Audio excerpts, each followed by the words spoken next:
Fala galera, tudo bem? Vini Ribeiro na área aqui no seu podcast Bora Ouvir. O convidado de hoje é um amigo muito especial. É um cara que enfrentou uma série de problemas de forma muito honesta, de forma muito aberta e sempre entendeu que o ensino poderia fazer a diferença. E fez. Vocês vão conhecer um pouquinho da história do meu amigo, o Elton. Tudo bem, Elton? Como é que você tá? Beleza? Grande Vini, que prazer estar com você aqui. Muito obrigado pelo convite. Tudo bem, tudo ótimo. Pô, legal, cara. A gente tá aqui gravando no meio da pandemia do coronavírus. A gente tá fazendo aqui essa gravação bem legal para poder contar um pouquinho para as pessoas, poder incentivar um pouco esse movimento de aprender, do aprendizado e passar um pouquinho da nossa experiência, né, cara? Que a gente pode fazer com que as pessoas entendam que o ensino pode realmente mudar a nossa vida, né, cara? Ah, sim, com toda certeza. Eu posso falar para você, assim, com muita alegria e propriedade, assim, as maravilhas que a educação e o ensino traz para a gente e também o que a gente pode perder quando a gente não entende isso, né? Então, acho que vai ter bastante coisa legal aí para a gente conversar. Bom, legal, cara, é isso. Eu acho que o ensino pode mudar, o ensino pode, além de ensinar, estimular a gente a fazer com que a nossa vida prospere de uma forma legal e uniforme e sustentável, né, cara? Com certeza, Vini. É isso aí. E me fala uma coisa, Elton, qual que é a sua origem? Conta um pouquinho sobre você pra galera poder conhecer um pouquinho da onde você veio, como que as coisas aconteceram pra você, onde você nasceu. Conta um pouquinho pra gente, cara. Opa, vamos lá. Então, eu nasci em São Caetano do Sul, né? Cidade pequena, mas muito conhecida. Sou filho aí de uma paraibana muito guerreira e filho de um baiano, né? Meus pais são nordestinos. Minha origem foi aí muito humilde, né? Poxa, fui agraciado aí de crescer numa família onde a gente preza muito os valores da amizade, da união e da honestidade. Então, minha origem, como a gente sempre conversou muito sobre isso, né? Estudei em escola pública, demorei um pouquinho ali para entender as maravilhas aí do ensino e da educação e a importância, né? E de como a vida é vivida, né? Então, foram anos assim bem duros, né? Porque minha mãe, como você bem sabe, ela foi diarista aí por muitos anos, né? Sempre batalhou muito na época dela para fazer com que a gente prosperasse ali, que a gente crescesse. E então, assim, foi uma experiência muito bacana, né? Vivenciar tudo isso. É isso mesmo, cara. E por isso mesmo que eu te fiz essa pergunta. Como nós somos amigos, eu já te conheço. Eu acho que uma coisa que a gente conversa bastante aí na nossa vida particular, nos nossos bate-papos de longa data, né, meu irmão? Que é o seguinte, a gente tem que ser amigo e fã dos nossos amigos. E eu sou seu fã. Então, eu sei aí a sua origem, eu sei o que aconteceu, eu sei como que as coisas foram rolando na sua vida de forma natural, porém de uma forma com planejamento e de uma forma com preparação. Não foi à toa. E saber a sua origem aí, você tem uma mãe que trabalhou aí como diarista, batalhou, a minha avó também foi diarista, eu falo isso com muito orgulho, sustentou aí 7 filhos. Cara, eu sei muito bem a importância do ensino, eu acho que é importante a gente passar um pouco dessa importância pra galera que tá ouvindo aí, né, cara? Com certeza. Então, Vini, eu acho que vale ressaltar aí, né, até um fato curioso. Na minha época aí de escola, eu sempre fui muito arteiro, muito levado, e eu também era muito pequenininho, né? Para você ter uma ideia aí, quando eu estava ali por volta da 5ª série, meu irmão mais velho, que é uma pessoa que eu tenho uma estima muito grande, sempre foi um grande orientador para mim, né? Ele olhou para mim e falou assim: moleque, você é muito pequeno, né? Como é que você vai conquistar aí a mulherada desse jeito, né? E aí, meu irmão, que inclusive é uma figura muito importante na minha vida, que me deu meu primeiro instrumento musical, que ele via que eu acompanhava muito meu pai músico, né, compositor, tinha grupo, e eu sempre vivia batucando nas coisas, e aí ele entendendo isso, ele já sempre teve uma visão muito à frente do tempo dele, me deu meu primeiro instrumento musical, e quando eu estava justamente na 5ª série, me deu um cavaquinho, né, meu primeiro cavaquinho.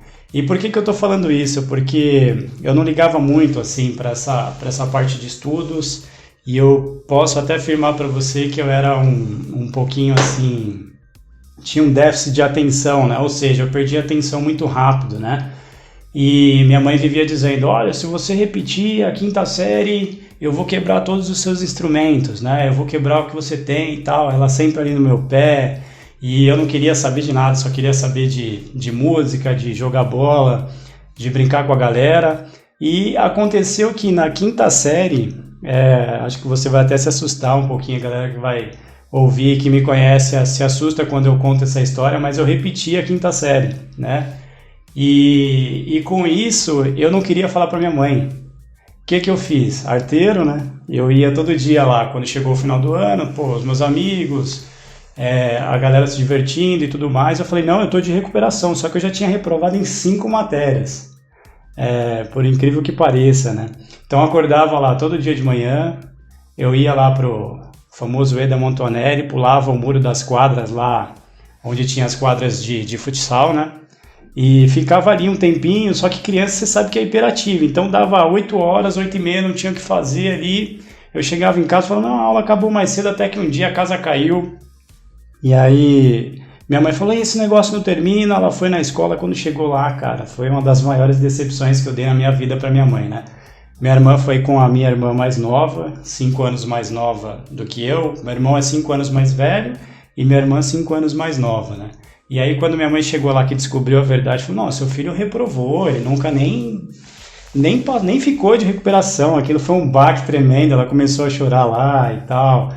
E aí, assim, eu acho que é importante a gente falar dos nossos pilares, né? Eu falei para você da família, mas eu sempre fui muito apegado, assim, em Deus, em tudo que eu faço e tudo que a gente vai conversar aqui agora, de uma maneira ou de outra, eu tenho plena certeza do envolvimento da fé e de Deus, né? Porque justo naquele ano eles inauguraram um programa que se chamava Recuperação de Janeiro, né? Então, assim... Eu havia combinado com a minha mãe de que eu tentaria dar o meu máximo ali, né? A primeira coisa que eu já posso garantir para você, que eu me recordo que eu perdi por não ter tido esse foco na educação, foi que todas as férias de janeiro eu gostava muito de ir para Sorocaba. Tenho parentes lá. E meu primo já estava me esperando, meu primo já tinha passado de ano e tudo mais, eu falei, não vou poder ir porque eu repeti, e aí eu vou ter que fazer a recuperação de janeiro, e para fazer essa recuperação de janeiro, Vini, para você ter uma ideia, eu tinha que sair de casa, que era no bairro Santa Maria, e ir até o Colégio José Bonifácio, que era no centro, então só aí já era 5 quilômetros de distância aproximadamente, né? E minha mãe, como que a gente ia fazer? Minha mãe não tinha dinheiro, né? Então assim, ela tinha o dinheiro para me dar passagem de ida, mas muitas vezes não tinha da volta. E às vezes quando tinha da volta, eu ia lá no meio do intervalo, eu pegava um misto quente e aí eu voltava lá, toda Goiás, toda Kennedy a pé, e aquilo, foi ali que eu comecei a ter o primeiro insight, poxa, eu preciso estudar, eu me esforcei ali, prestei atenção, consegui passar, fui para a 6ª série. Quando chegou a 6ª série, adivinha? Repeti de novo. Repeti de novo, fiquei em 3 matérias, né? Dessa vez já estava prestando um pouquinho mais de atenção, repeti novamente, mas dessa vez eu abri o jogo, fui para a recuperação de janeiro de novo, minha mãe desesperada, né? Não sabia o que ia fazer, foi no José Bonifácio mais uma vez, e aí quando chegou a 7ª série eu falei, poxa, tenho que dar um jeito na minha vida. E aí, Vini, entrou uma coisa muito importante na minha vida, né? Que eu tive o privilégio de fazer parte dos Patrulheiros Mirins de São Caetano do Sul, que é conhecido como a Guardinha, né, em São Caetano. E eu entrei no 2º semestre de 1998 ali.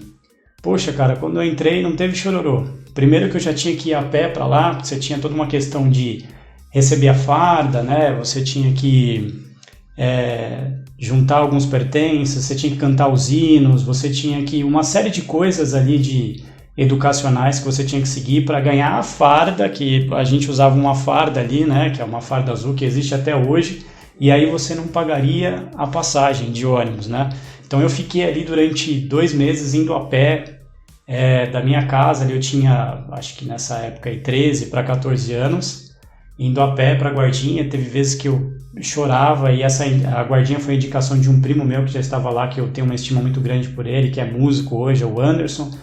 E aí quando eu entrei na guardinha, minha vida mudou, cara. Mudou assim completamente, porque aí eu tive um contato mais apurado de verdade assim com a música dentro dos Patrulheiros Mirins. Eu tive um contato maior com o esporte, né, porque nós tínhamos atividades lá, e com 14 anos eu fiz o meu primeiro estágio dentro dos Patrulheiros Mirins, que foi na OAB de São Caetano, dentro do Fórum de São Caetano. Então ali, com 14 anos, já aprendendo como lidar com as pessoas, atendimento, ficava ali na máquina de xerox, trocava máquina de café. Então, assim, até a minha vida profissional, eu considero que começou a partir dos 14 anos, né? E a partir daí eu comecei a tirar notas azuis, né? E da 7ª, 8ª e tudo mais, comecei a prestar mais atenção. Era obrigado, porque era um requisito na guardinha você tirar nota azul. Então veja a importância, né? Por isso que eu falo que a educação, ela tem um papel fundamental, o ensino tem um papel fundamental, porque lá, inclusive, eu tive aulas de educação para o trabalho, né? Então, todos os estágios que eu fiz, eu sempre tinha um companheiro que era mais velho, que fazia essa tutoria comigo, que ficava 1 semana, 2, através da banda da guardinha, onde eu aprendi música. Eu fui ali, tive meu primeiro contato, de fato, com leitura musical, então aprendi a tocar requinta, clarinete, prato, caixa, fiz parte da banda dos Patrulheiros Mirins, tive o privilégio de participar de alguns campeonatos, algumas competições aí, nível nacional, né? Fomos para Brasília, Sergipe, então já muito novinho ali, tendo muitas histórias, e o principal de tudo, que eu considero assim o principal de tudo, você me conhece, sabe disso, e você é da mesma forma, que são as pessoas, né? Fiz muitos amigos, pessoas que eu converso até hoje, pessoas que eu vi se casar, ter filhos, a gente tem afinidade até hoje, pessoas que cresceram, pessoas que se tornaram músicos profissionais e estão desenvolvendo um lindo papel aí na sociedade e tudo mais. Então, assim, a educação ali foi muito forte para mim nesse ponto, né? Quando eu comecei a fazer a guardinha. E não só isso, Vini. Lá também foi onde eu tive o meu primeiro contato, porque você era como se fosse um mini exército, assim. As pessoas entendem muito bem quando a gente fala dessa forma, né? Você tem uma questão hierárquica, né? De quem ali passou os hinos primeiros, então você acaba sendo o mais velho e você vai obedecendo o outro que é mais velho, e você tem uma questão de disciplina muito forte, né? Apesar de toda a zoeira que a gente tinha ali nos bastidores nossos e tal, foi ali que eu entendi, comecei a entender melhor o valor da amizade, e também, Vini, foi ali que eu entendi o poder da sedução de algo negativo em relação ao próprio poder, né? Porque você tinha ali uma disputa para saber quem se tornaria graduado, que é como se você fosse tendo uma graduação hierárquica, né? E com isso as pessoas mudavam um pouquinho o seu comportamento, deixavam de ser quem elas eram, ou então enfatizavam um lado dela que até então ela não conhecia e tudo mais. Eu me recordo que tem um grande colega, um grande amigo meu, Rodrigo Valadão. Quando eu recebi a graduação de 2ª classe, ele virou para mim e falou assim, não deixe que isso suba para a sua cabeça. Não deixe que isso mude você, não deixe que isso lhe transforme. E eu tinha visto muitas pessoas se transformar e mudar o comportamento ali, por conta disso. Porque aí você, é o que a gente vê hoje, né? Eu vejo isso hoje, que é o grande dilema do chefe e do líder, né? E o que aconteceu comigo naquele período?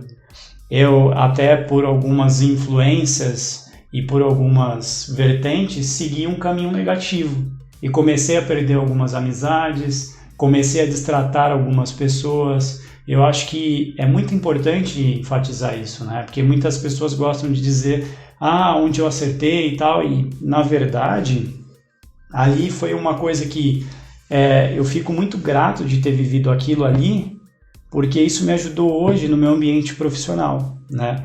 Então, você conscientizar a pessoa hoje que ela tem que fazer um trabalho, porque aquele trabalho é importante você tomar frente daquele trabalho de uma forma positiva e natural, do que você ser uma pessoa impositiva, que tem um lado muito negativo por trás disso, né? Porque a partir do momento que você já não tem mais aquele vínculo de empregatício ou aquilo que contribui para que você, né, tenha aquela influência sobre a pessoa, acabou, né? Enquanto que a liderança ela é para a vida, né? Então, resumidamente, a minha infância, a minha origem foi isso, com 15 anos, ainda dentro da Guardinha. Foi ali na Guardinha que eu também tive meus primeiros grupos musicais, com pessoas espetaculares que até hoje estão na música. Só que com 15 anos eu tive outra virada de chave, Vini, que foi o primeiro contato com as artes marciais, né? Então, de que forma é que aconteceu isso? Eu tenho 2 tios que moravam conosco quando eu era mais jovem, e eles me alimentavam muito com aquela questão do filme dos anos 70, 80, ou aqueles filmes que passavam na Band de Kung Fu muito forte, né?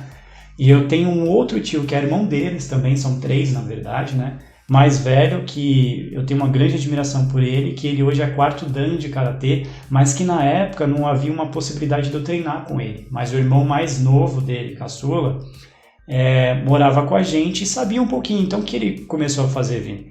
Todo domingo de manhã, às 6 horas da manhã, ele me acordava, e aí com um pouco que ele sabia, que ele tinha noção na época, ele me ensinava ali a fazer uma flexão, a dar alguns socos já, né, alguns movimentos, algumas movimentações. Lembro até que ele, olha só, sem saber, né, a questão da importância da alimentação, a gente comia ali 2 bananas, umas frutas e tal, e ali nasceu o meu interesse pelas artes marciais. E meus pais tiveram 2 separações, né? A primeira separação, depois, quando voltou, nesse período dos 15 anos, meu pai já tinha separado novamente. E da mesma forma que eu tinha um cavaco que meu irmão havia me dado, né? Meu pai falava, olha, eu vou colocar você numa escola de música, para você aprender, para você desenvolver, isso nunca aconteceu. Da mesma forma, quando eu tive esse interesse pelas artes marciais, ele falava, não, eu vou ver para você e tal. E aí eu ficava esperando. E enquanto isso, eu tinha um amigo, que é o Gabriel Magni, no EDA, que o pai dele tinha uma gráfica, acho que tem até hoje essa gráfica, e ele já tinha ali internet. E o que ele fez para mim, Vini? Por isso que eu falo, a amizade é tudo, cara. A amizade é tudo. Se você tiver uma amizade verdadeira, até hoje, assim, eu reencontrei ele, a gente não conseguiu ainda ter aquele laço de aproximação maior, mas está ali engatilhado, né? Porque ficamos muitos anos sem nos falar. Mas o que ele fez? Ele imprimiu para mim 2 pastas gigantes, assim, só de matérias de Kung Fu da época. Então, mesmo eu não treinando, eu comecei a estudar ali, né? Aí vem o lance de, as pessoas falam, a criançada hoje, quando eu vejo, que eu tenho contato, né? Depois a gente vai falar um pouquinho dessa questão desse contato marcial até para as crianças, de você despertar o interesse pelo estudo através de algo que ela goste, não do que é imposto, né? Às vezes é muito chato aquilo para ela. E o Kung Fu eu comecei ali a devorar. E aí tem uma academia muito famosa em São Caetano, no centro de São Caetano, que é até hoje ainda uma grande referência. E eu fui lá, e eu já como guardinha, guardinha, porque a gente usa esse termo, tá? Comecei a fazer um estágio. E meu primeiro estágio, meu salário era R$90 na época. Uma parte disso ficava para a entidade, acho que era 120 e 30 ficava para eles e 90 para nós, né? E aí eu já querendo com esse interesse de treinar lá. Quando eu cheguei lá, Vini, eu fiquei encantado com tudo aquilo. E eu falei pro mestre, nossa, eu quero vir treinar aqui e tal. E aí como meu pai tinha falado, né, que me ajudaria com isso, eu falei, pai, tem uma academia no centro e tal, gostaria de praticar artes marciais, você me ajuda? Não, eu vou lá ver. Aí meu pai foi, conversou com o mestre, e aí chegou pra mim, eu falei, e aí, você foi lá? Ele falou, não, eu fui lá, poxa, o mestre bacana e tal. Eu falei, tá tudo certo? Ele falou, não, tá tudo certo. Eu peguei a bicicleta, uma bicicleta branca que eu tinha, com 15 anos, saí de Santa Maria de novo, fui lá pro centro, subi 3 escadarias, deixei a bicicleta lá. Cheguei lá e falei, vim treinar aí, meu pai falou que veio conversar com você. Aí o mestre falou assim, não, ele veio, só que você precisa trazer os 6 cheques de R$90. Agora, você imagina, R$90 hoje eu considero ainda que é uma quantia elevada, né? Agora, você imagina R$90 em 2001, né? Para você dar 6 cheques de R$90 em 2001, né? E aí eu peguei minha bicicletinha, saí murcho de lá, fui embora. E aí não falei mais nada pro meu pai. Eu tava em casa, eu já tava fazendo estágio na guardinha. Eu falei, não tem como eu fazer isso. Minha mãe, primeiro salário que eu recebi, a primeira orientação que eu achei fantástica da minha mãe, falou assim, ó, você vai pagar alguma coisa dentro de casa, não importa o quê. Você vai contribuir de alguma forma, né? E aí eu escolhi pagar a conta de água, não sou besta, né? Não sou bobo, né? Que era mais baixinha ali, e aí eu tinha os outros afazeres ali, as coisas que eu tinha, e não tinha condições. Até que chegou um panfleto que eu desconfio que foi até minha mãe que trouxe, assim, aulas de Kung Fu por R$ 29,90 na Decathlon, em São Caetano. Aquilo foi que nem uma bomba, cara. E aí, olha só, eu tava no terceiro colegial, no meio, entrando nas férias do terceiro colegial, e eu falei, poxa, eu vou lá, né, bem nas férias. Quando eu cheguei lá, eu falei assim, pô, vou imaginar um chinês, né, aquela coisa. Cheguei lá, um negão, pô. Negão, eu falei, pô, aí eu já deu aquele baque, né, eu falei, olha só, que interessante, né, cara. Aí comecei a conversar com ele, meu grande mestre Namir, que eu sou eternamente grato, né. E aí comecei a conversar com ele, expliquei o que aconteceu. Ele me cumprimentou, eu falei, esse cumprimento é isso, aquilo. Ele falou, como você sabe? Eu falei, então a parte teórica já estava me ajudando, né? Eu fiz uma aula e aí ele falou assim, você tem certeza que você nunca treinou? Eu falei, não, só meu tio que me ajudava um pouquinho e tal. Ele falou, vem a próxima aula. Eu falei, não, mas tem certeza? Eu ainda vou ver e tal. Ele falou, vem a próxima aula. E aí eu chegava lá no Decathlon meio sem graça e passava pela catraca, né? Ia lá pro fundo, aí tinha o pessoal da musculação também. E assim foi as férias inteiras. Só quando acabou as férias tinha que voltar às aulas, resumidamente, né? Ele falou, eu faço musculação aqui, se você quiser vir entre as 6 e as 7, tem um pessoal que é graduado também. E aí, mais uma vez, a importância das amizades, né? Thalita, que é uma pessoa que eu também agradeço muito, se propôs, né, naquela época, falou assim, eu chego mais cedo e passo as técnicas para você, e depois, quando chegar o período que você encerrar a escola, você volta, né? E aí o mestre só corrige as técnicas. Eu falei, maravilha. Aí eu tinha essa rotina, Vini. De manhã ia para a guardinha, à tarde ia para o estágio, descia correndo até a Decathlon, pegava 20, 30 minutos de técnica, subia, ia para a escola, nem tomava banho, olha só, né? Era aquela correria doida. Chegava da escola, o meu nível de empolgação era tão grande que eu ainda treinava quando eu chegava em casa. E uma das motivações também, que essa você não sabe, para eu começar a treinar, é porque, aquela velha história de garoto, né? Você sempre tem uma admiração por alguém, né? E aí eu tinha uma admiração por determinada pessoa, mas ela já estava namorando. E aí quando eu fui me aproximar, essa pessoa, ela treinava já outras coisas, pegou meu braço e deu aquela torcida. Eu falei, cara, eu preciso me preparar, porque eu já sou baixinho, né? Já sou pequenininho e tal. E aí, como é que vai ser quando eu crescer, né? Como é que vai ser esse negócio? Porque eu era aquela coisa, era meio articulador, né, Vini? Se é pequenininho, você tem que se virar. Então eu tava sempre ali no meio da malandragem ali, né? Sempre com a galera do fervo, né? Então, sempre rolava aquela bagunça, sempre tinha alguém para defender, sempre tinha alguém para brincar ali, brigar, qualquer coisa a gente dava um jeito ali, né? Então, essa foi uma das motivações também. E aí, como nasceu essa coisa fantástica do Kung Fu, foi que mudou completamente minha vida. Eu vou explicar isso para você, porque o mestre, quando eu estava ainda terminando a escola, ele chegou para mim e falou, olha, você não quer participar de um campeonato? Vai ter um campeonato para apresentação e combate, mas aí você vai para a parte de apresentação. Eu falei, como é isso?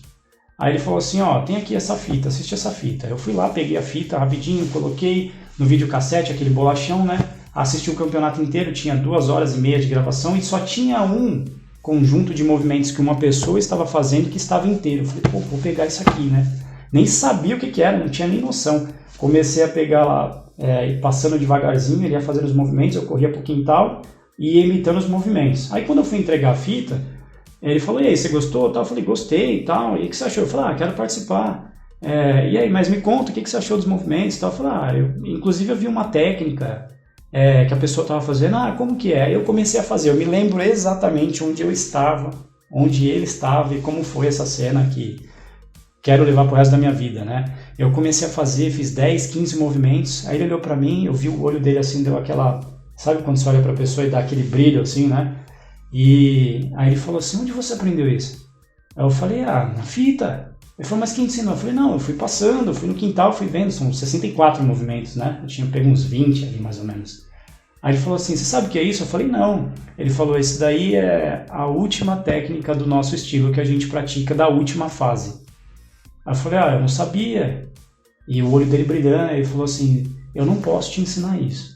Mas se você aprender como você está fazendo até o final, eu corrijo. E aí você pode ter um relacionamento com esse conjunto de movimentos pro resto da sua vida. Quando a gente terminou, Vini, naquele exato momento, ele também dava aula no clube da Mercedes.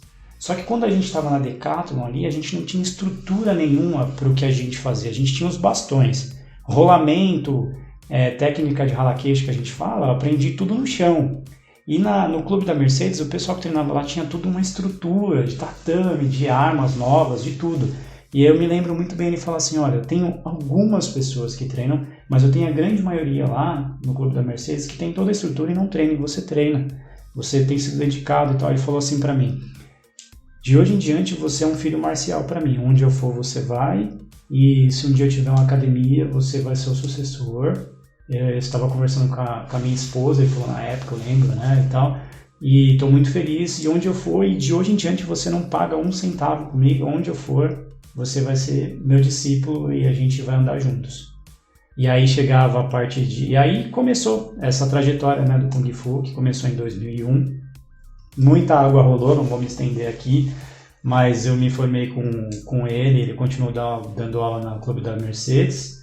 E ele passou por nós passamos por vários lugares, ele abriu a academia dele, eu sempre fui o primeiro aluno. Foi ali na Decathlon que eu conheci o meu maior parceiro de treino, que foi padrinho do meu casamento, que é o Rubio. Mandar um grande abraço para ele aqui, a gente acho que é irmão de alma, né, praticamente, porque foi meu maior parceiro de treino, você vai entender porque que eu tô falando dele, que eu conheci ali na Decathlon, e a gente treinava assim incansavelmente, ia pro Duque de Caxias, levava as armas, e foi uma coisa maravilhosa, eu conheci muita gente boa, e eu queria dizer também essa coisa de que quando você se permite, quando você se abre para uma coisa nova, a infinidade de possibilidades que surgem, né? Então, a gente passou por vários lugares, eu fui estudar, depois fiz a faculdade, e aí eu tentei nesse período da faculdade só não deixar se interromper o vínculo, né, comigo e a arte. A principal, depois de tudo isso, em 2009, eu me formei com ele, e o que eu posso te dizer, assim, que a última coisa que eu considero hoje em relação às artes marciais, ao Kung Fu, é o soco e o pontapé, porque isso, ao mesmo tempo que te lapida, que te deixa forte, ele tira isso de você com o tempo, mas a essência ela fica. E a maior lição que eu tive dentro do Kung Fu foi lidar com o fracasso, porque eu fracassei milhares de vezes dentro dessa arte, né? Mas eu me lembro que aconteceram alguns episódios em que eu não queria pisar dentro do tatame, que eu não queria entrar na academia. E ele dizia, você vai entrar, você vai lá, você vai superar e você vai fazer. E eu simplesmente ouvia o que ele estava dizendo, ia lá e enfrentava tudo isso, né? Então, em 2009 eu fui o primeiro aluno, eu fui o terceiro aluno a se formar com ele, ele deu aula para mais de 3 mil alunos. Acho muito bacana poder falar isso, porque não tem nada a ver com técnica, com isso, mas eu acho que é a questão de não desistir, né? Porque de 3 mil alunos eu fui o terceiro a se formar com ele na época, em 2009, depois de quase 9 anos. E fui o primeiro que desde a fase preparatória, porque os dois que haviam se formado com ele, já tinham, quando foram treinar com ele, já tinham começado pela segunda, terceira fase, porque treinavam com ele. E um fato curioso é que ele se formou naquela grande academia que eu falei para você, que veio do centro, né? Que ele ficou mais de 15 anos lá. Então, Vini, minha origem, minhas bases praticamente são essas, né? Então, a guardinha, a música, o Kung Fu, a fé em Deus, família e os amigos, né?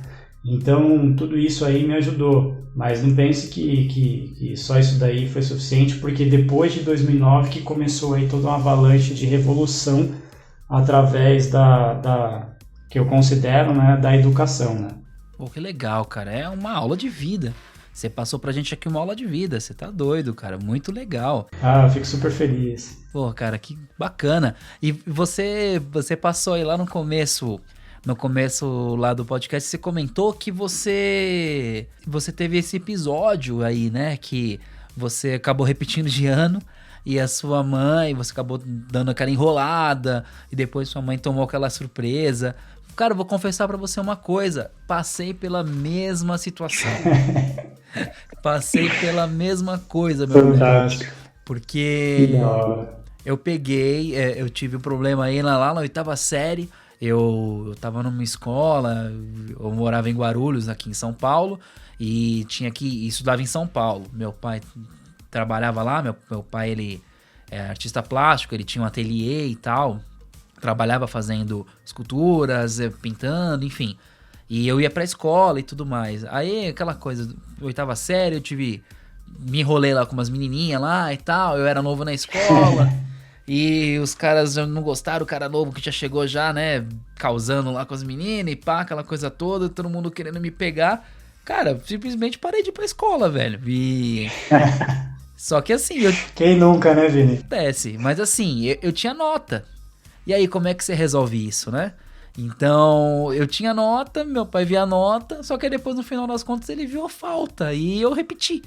Nossa, cara. Simples assim, eu tinha nota e repeti. Aí ele virou pra mim, eu não esqueço. É engraçado que eu tive essa conversa com ele atualmente aí, ele não lembra. É muito louco, porque eu sou pai hoje também. É pra você ter uma ideia da força que a educação dá, a educação paternal, né, pode ter com você. A gente, com certeza, né, a gente lembra de coisas que os nossos pais falam pra gente, e os nossos pais não se lembram. Isso quer dizer o quê? Verdade. Então, o que quer dizer isso, cara? Quer dizer que a gente, como pai, a gente tem que ter muito cuidado, porque a gente é uma referência pra vida toda, a todo minuto, cara. A gente não pode dar falha. Se a gente quiser realmente exercer a função de pai, de mãe e tal, a gente não pode ter falha nas palavras, nas atitudes. Porque o meu pai, ele virou pra mim e falou assim, na 8ª série, beleza, você repetiu, tô muito decepcionado com você, eu confiava muito em você e tal, só que é o seguinte, pra você reconquistar essa confiança em mim, você vai ter que batalhar, não vou te bater, não vou te pôr de castigo, nada, mas é o seguinte, agora você vai entrar na 8ª série, era uma escola pública que eu repeti. Eu consegui repetir numa escola pública, olha que beleza. Aí ele pegou e falou pra mim, ok, você fez essa proeza e tal, agora é o seguinte, você vai lá, eu já vi uma escola ali particular pra você, eu já vi que eles têm um esquema de bolsa, você vai fazer uma prova, pra você poder amenizar o valor da mensalidade, e eu já vi ali também, você vai trabalhar na escola, entregando panfleto. O seu salário do seu panfleto vai ser para pagar a mensalidade. Porque eu não tenho dinheiro para pagar a escola, não. Então você vai para a escola particular e você vai trabalhar. Eu tinha 14 anos. Você vai trabalhar entregando panfleto na escola, vai fazer tudo de novo que você fez. Aí eu quero ver qual é que é. Foi a melhor coisa que ele fez na vida dele, assim, pra mim. Sensacional.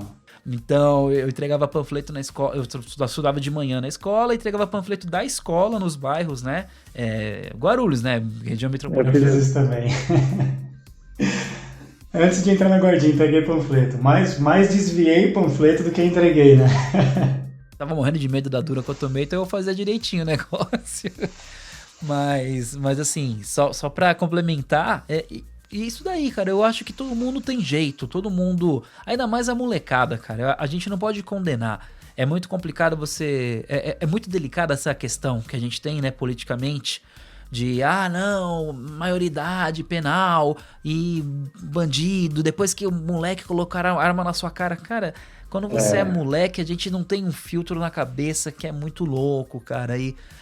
lógico, é uma situação muito delicada, não é qualquer um que pode chegar e tomar uma decisão, tem que ter todo um trabalho, todo mundo tem jeito, né, cara? Olha, Vini, você me fez lembrar uma coisa aí, por isso que eu falo muito assim, acredito muito em Deus, né, e eu tenho certeza que foi Deus agindo. Você falou do seu pai, eu me lembrei de 3 episódios assim, porque seria injusto se eu não comentasse isso, né, eu amo de paixão meu pai também, assim como minha mãe, né.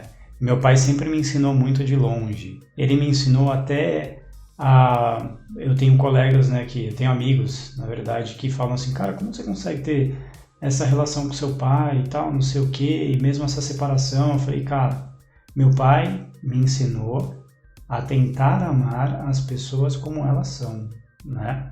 Porque meu pai tinha um episódio aí com alcoolismo e tudo mais, que foi isso que contribuiu muito para a separação da minha mãe, né? E aí 3 episódios, Vini, que meu pai assim foi crucial para que eu não tivesse um desvio aí na minha vida. Foi impressionante, os 3 são impressionantes, cara, porque assim, a probabilidade disso acontecer, só Deus. Por quê? Aquela onda de moleque e tudo mais, tava com os moleques da rua, tal, não sei o quê. Vamos começar a pegar um negocinho aqui, outro ali e tal, né?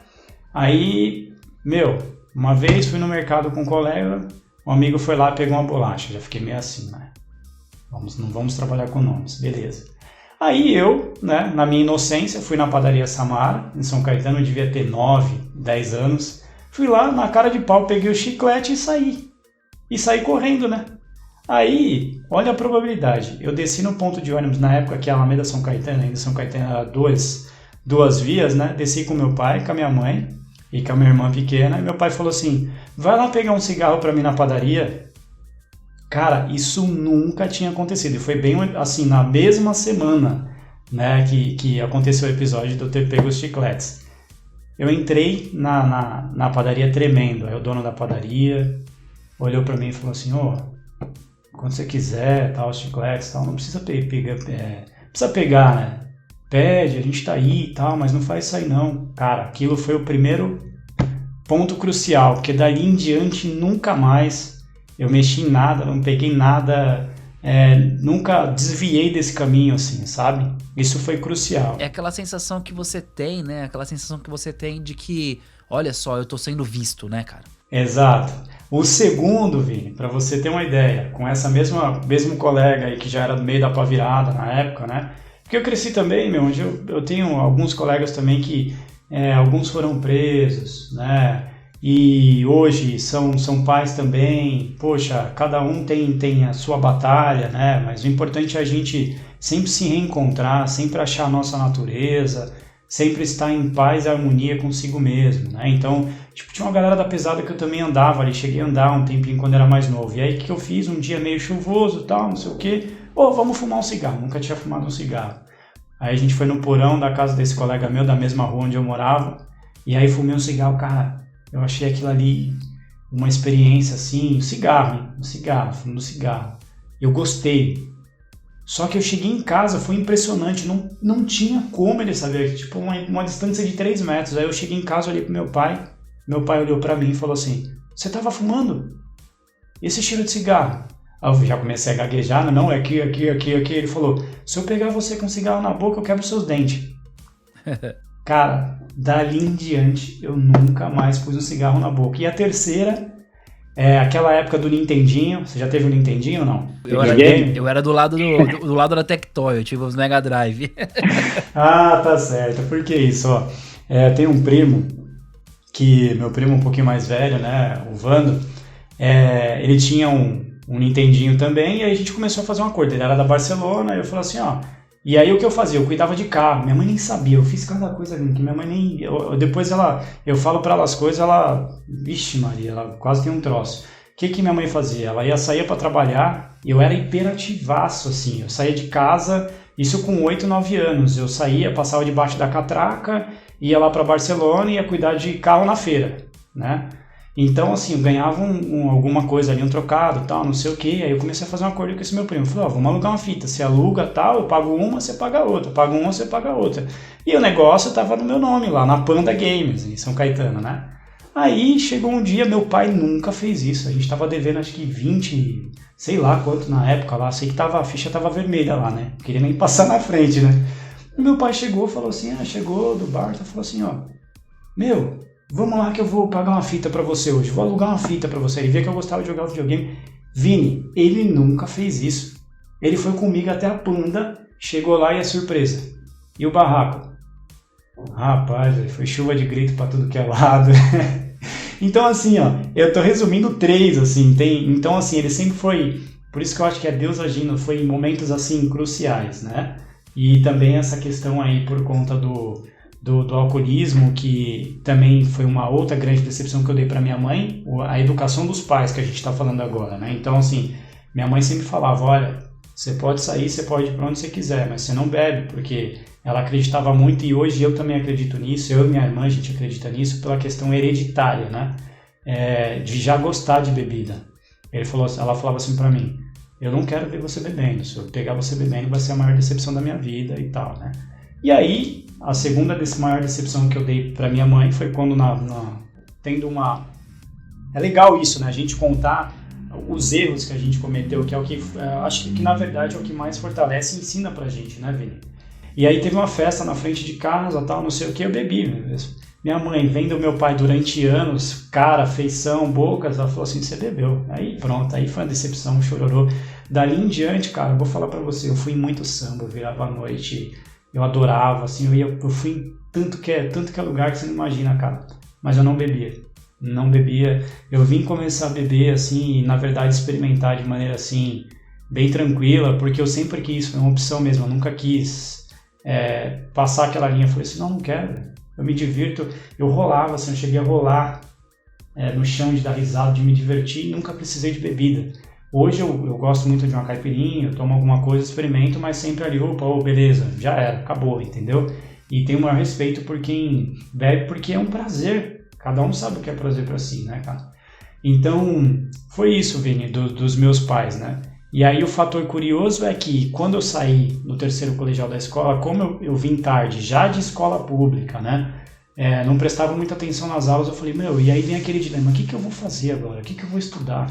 Eu vi uma galera que ainda tinha uma condição financeira, ou então outros que conseguiam alguma bolsa, alguma coisa, eu falei, eu tô lascado, cara, o que eu vou fazer, né? Ninguém na minha família ainda tinha essa questão ainda de faculdade e tal. Aí, saindo da guardinha, entrei direto no tiro de guerra, né? Não tinha como fugir, né? Guardinha e tal, não sei o que. O sargento olhou, já falou, já que eu tô aqui, vou tentar, né? Fiz a prova para terceiro sargento, reprovei em todas as matérias. Acho que só passei no cursinho, no inglês, no inglês não, aí eu fiz a outra prova, que era para oficial. Eu não consegui passar em nenhuma matéria, passei só no inglês, que eu estava fazendo inglês numa escolinha lá, que eu tinha conseguido uma vaga. E aí já foram 2 perdas que eu tive. Aí eu falei assim, vou na George acho que é George Street, né, na ET, na época que se chamava, eu ficava ali Bom, enfim, São Caetano, na ET, George Street. E aí eu fiz uma prova, eu falei, vou ver que curso tem. Cara, eu passei na 5ª chamada. Sabe o que é isso? 5ª chamada. Aí eu falei assim, até quando eu vou perder? Vou continuar perdendo as coisas porque eu não valorizo no estudo, não presto atenção e tal. Não sei. Ali já começou de novo aquela vontade, né? O insight de estudar.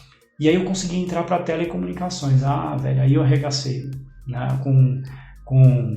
Desculpa a palavra assim, né? Mas aí eu me dediquei, me joguei de cabeça. Tava no tiro de guerra e aí eu estava fazendo George Street, né, fazendo telecomunicações. Aí entra de novo, mais uma vez, vou frisar, amigos. Tem uma pessoa que, inclusive, quem criou meu e-mail, que eu não mudei de e-mail até hoje por conta dele, que é o Aguilera, que a gente chamava por sobrenome no tiro de guerra. Não estou lembrado agora o primeiro nome dele, né? Mas era o cara que me dava carona para ir e voltar, você acredita? Na ET, né? Então me ajudou muito. E também estava fazendo ET junto comigo. E aí eu tinha comprado um celular, Vini. Olha que fato curioso, né? Porque eu acho que aí também entra a questão profissional, né? Falei para você que eu entreguei panfleto antes de entrar na guardinha, cuidava de carro na feira, né? Quando tinha 8, 9, 10 anos ali.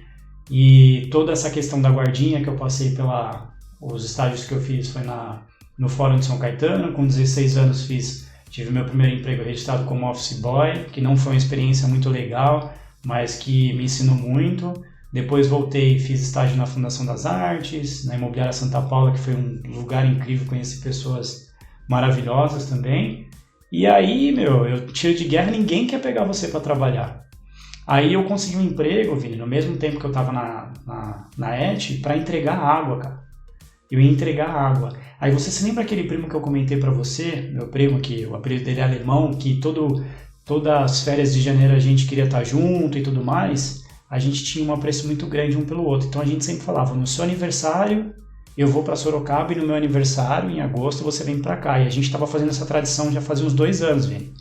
E aí, quando chegou o 1º de maio, eu trabalhando lá, entregando água, eu falei para os caras, olha, é feriado 1º de maio e eu preciso viajar e tal. Aí os caras falaram, olha, a gente quer que você venha trabalhar. E eu comprei um celularzinho, que era a sensação da época, né?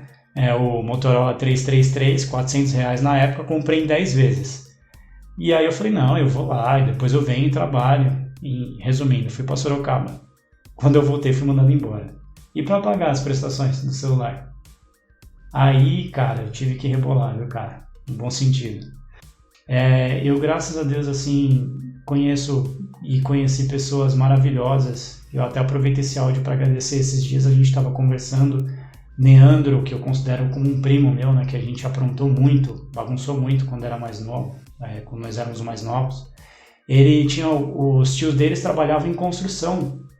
Então eu falei, cara, eu preciso pagar esse celular aí, vamos dar um jeito e tal. Ele falou, tem um trampo aqui, eu faço rejunte dentro da obra, né? E eu com 18 anos ali. Falei, vamos lá. Bicho, foi uma experiência maravilhosa. Pegava aquele chinelo havaiano ali, cortava ele no meio e aí fazia toda a massa. Então tinha lá um prédio lá com 20, 30 apartamentos e a gente vinha fazendo toda a parte do rejunte dos azulejos. E aí foi até o final do ano do tiro de guerra, onde eu paguei meu celular com isso, consegui uma graninha. Quando eu tava...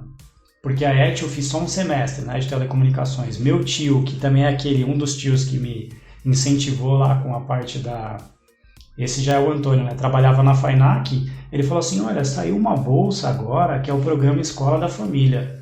Eu falei, é? Ele falou, é uma bolsa que se você trabalha de final de semana, você ganha essa bolsa integral e você escolhe um curso na faculdade. Eu falei, vixe, é agora.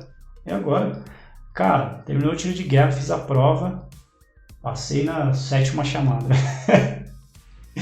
De novo, eu doido para fazer administração, fazer um curso e tal, assim que, eu falei, eu quero fazer ADM, sei lá, vou fazer uma parada da hora, engenharia. Quando eu fui ver os cursos que tinham vaga pela minha chamada que eu passei, tava lá, eu nem me lembro mais, Vini, mas eram umas coisas assim, uns cursos bem, que não tinha nada a ver comigo, cara. Aí eu olhei lá, turismo. Falei, turismo, eu gosto de viajar, acho que é bacana, né? Que é aquele velho pensamento que a gente já conversou sobre isso, né? Vou fazer turismo porque eu gosto de viajar. Aí me inscrevi no turismo, entrei e comecei a fazer a Escola da Família. Bicho, foi uma rotina, assim, o primeiro ano tava sem trabalhar, né? Eu já tinha parado essa questão da construção e aí comecei a minha carreira no turismo, a fazer a faculdade e eu não te contei a coisa principal. Lembra minha mãe, que eu falei pra você, diarista e tudo mais.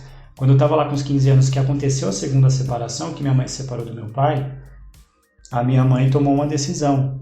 Ela tinha até a 8ª série. Por isso que eu falo, minha vida não é nada, cara. Quando eu vejo o exemplo dela, meu tio que foi morar na Paraíba e construiu a casa dele lá, fez as coisas, sabe? A minha mãe pegou, tava na 8ª série e falou assim, vou voltar a estudar. Ela voltou a estudar, fez supletivo, estudou na mesma escola que eu. E a gente estudava à noite, né? Então ela entrou, fez o 1º, o 2º, o 3º colegial, terminou um semestre antes que eu, e no ano seguinte conseguiu uma bolsa parcial e foi fazer serviço social, porque durante 15 anos ela teve aquela vivência, né? Conturbada, ela vivenciou na pele o que era você lidar com o alcoolismo, você sustentar uma família, toda aquela pegada social, e foi fazer a faculdade. Cara, ela mudou, ela teve que ver coisas assim, ela era muito ferrenha, né, católica ali, ela teve que ver todo aquele contexto do que foi a igreja, toda a maneira dela de como ela falava, e ainda teve as ajudas delas, das amigas delas na época, começou a fazer estágio e entrou dentro de favela para cima e para baixo, fazendo programas sociais. Ainda um pouco antes de se formar, ela conseguiu empregos na área. Resumidamente, Vini, ela se formou assistente social, depois ela passou em 3 concursos públicos, ela fez uma uma pós-graduação em políticas públicas, depois ela fez uma faculdade à distância de História, e o ano passado ela concluiu uma pós-graduação federal, também nessa área de serviço social, que foi um dos momentos mais marcantes da minha vida, tanto para mim quanto para ela. Eu fui assistir a apresentação dela e só a gente sabia o quanto aquilo representava, Vini, porque eu falo para você, até me emociono, toda vez que eu falo isso eu me emociono, porque a gente sabe o quanto a gente batalhou, né? Que a gente morava de aluguel em São Caetano, em 2010, com essa virada dela, que ela virou funcionária pública, a gente conseguiu comprar a nossa casa em Santo André, mas a minha memória vai ainda lá atrás, que quando a gente era pequenininho, a época do show do Tchan e tudo mais, minha mãe se juntava com outro, e tinha outro irmão dela, que não tem nada a ver com esses três que eu te falei, ia vender cerveja, ia vender refrigerante, no meio dos shows eu lembro eu indo junto com ela, e ajudando a vender e tudo mais, sabe, cara? Rever tudo isso e ver o poder da transformação através da educação. Então, quando eu falo assim, minha história é um pedacinho, acho que até o intuito da gente falar tudo isso hoje é para tentar dar uma luz e, sei lá, servir de inspiração para outras pessoas que acham que, pô, é tarde. Minha mãe começou com mais de 40, né? E hoje é formada, tem tudo isso daí, é minha grande referência para tudo. A minha mãe sempre falou assim, não importava, Vini, eu nunca esqueço, a primeira vez que a gente teve que conhecer a praia, que eu fui conhecer a praia, na verdade, que eu fui com ela, a gente foi porque ela ia fazer limpeza, né, na casa da pessoa, e aí depois da limpeza a gente iria pra praia, dentro dessa onda, sabe? Então foi uma coisa muito marcante. Eu lá na casa, eu com aqueles lances, era de música, eu escrevendo alguma coisa ali, minha irmã me aperreando, ela falando assim, ó, não mexe com o seu irmão não, que ele tá compondo, porque eu falava pra ela, tô fazendo uma composição, né, tô escrevendo alguma... Então ela sempre respeitou, eu falava, mãe, quero ser música, ela ia lá e me apoiava, mãe, quero fazer faculdade disso, ela ia lá e tudo ela me apoiava, e sempre quando achava que era alguma coisa assim, que não era interessante, ela me falava.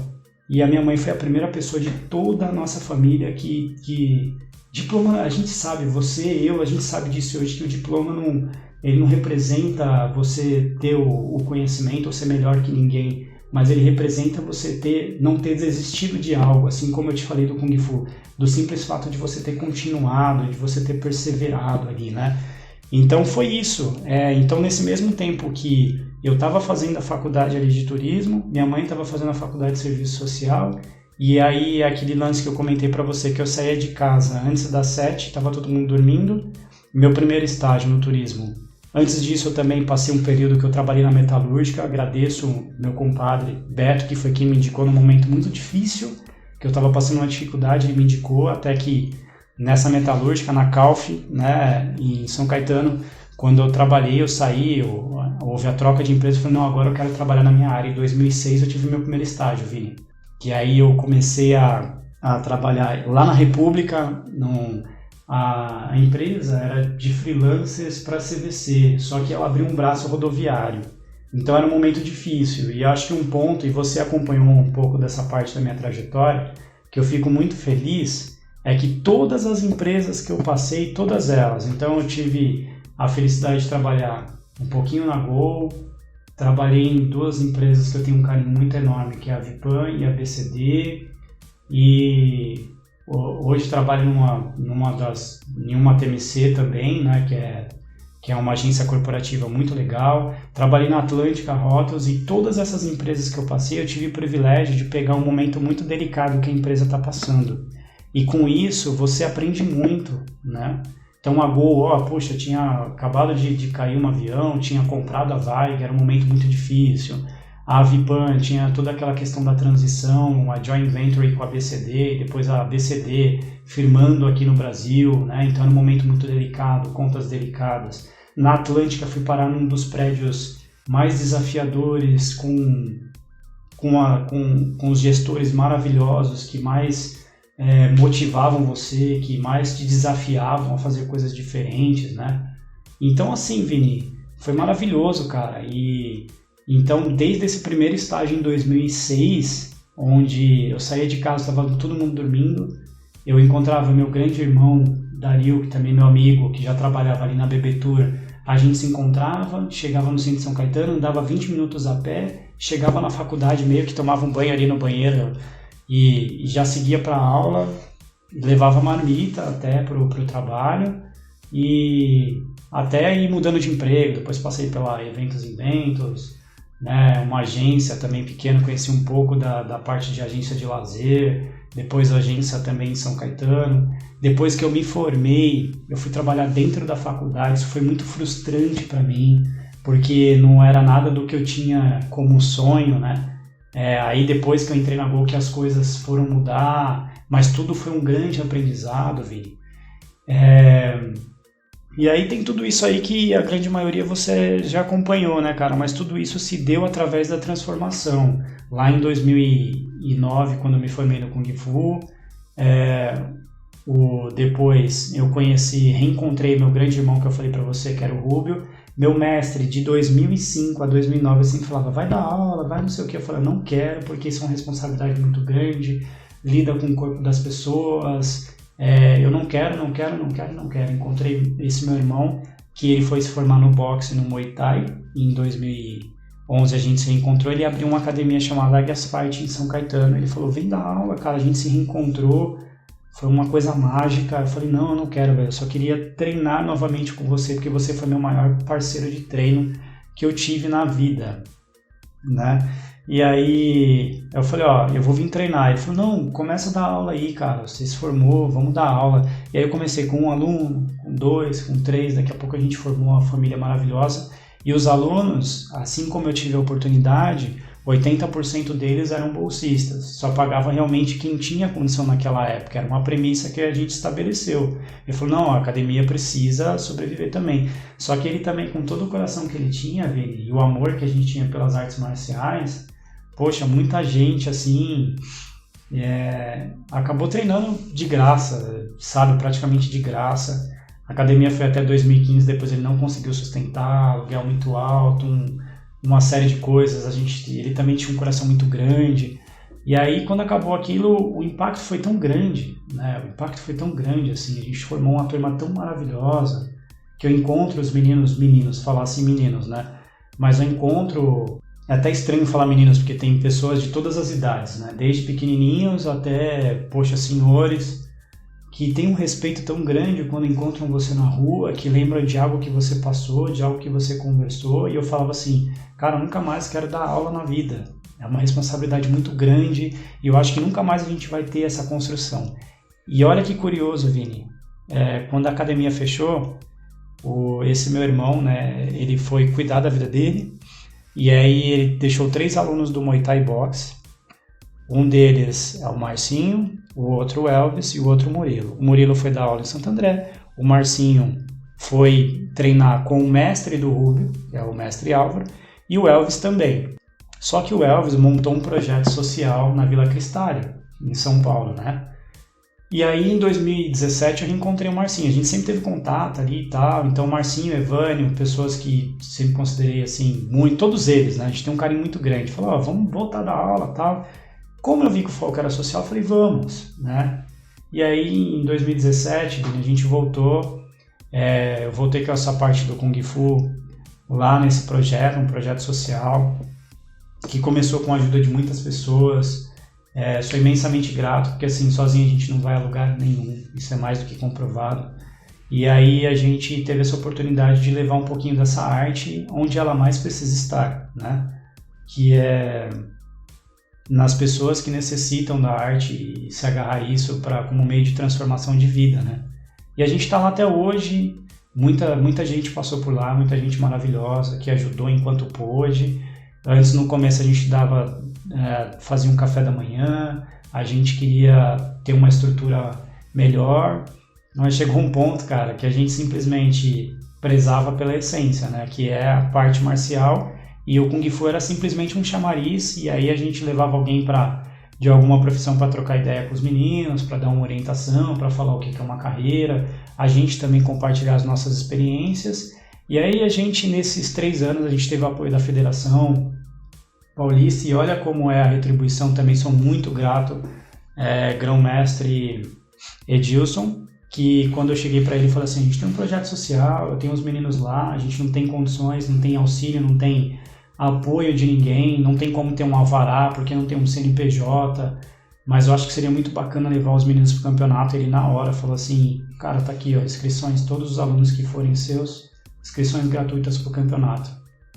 Vini, você acredita que de 2017 para 2020 Até o ano passado, se for falar para vocês, assim, questão de competição, que a gente também tenta não pilhar os meninos com isso, mas é uma maneira de manter a cabeça deles ocupadas com alguma coisa interessante, ao invés de ficar com companhias que não prestam e fazendo coisas que não prestam, né? Os meninos chegaram a participar de campeonato sul-americano. E a gente sem estrutura, sem apoio de ninguém, cara. E assim, aí eu te falo mais uma vez a importância dos amigos. Quando eu cheguei no meu Instagram e falei assim, olha, nossos alunos do projeto vão participar de um campeonato sul-americano que vai acontecer aqui em São Paulo. E como é categoria intermediária, eles não podem mais fazer apresentação descalço e eles precisam de sapatilha. Na hora, cara. Na hora, ó, eu ajudo. A gente fez uma vaquinha, compramos 10 sapatilhas, os meninos foram, temos 2 meninos, 2 lá que são campeões sul-americanos, outros que são campeões brasileiros, outros campeões paulistas, dentro dessa modalidade, dessa federação, nessa modalidade de Kung Fu.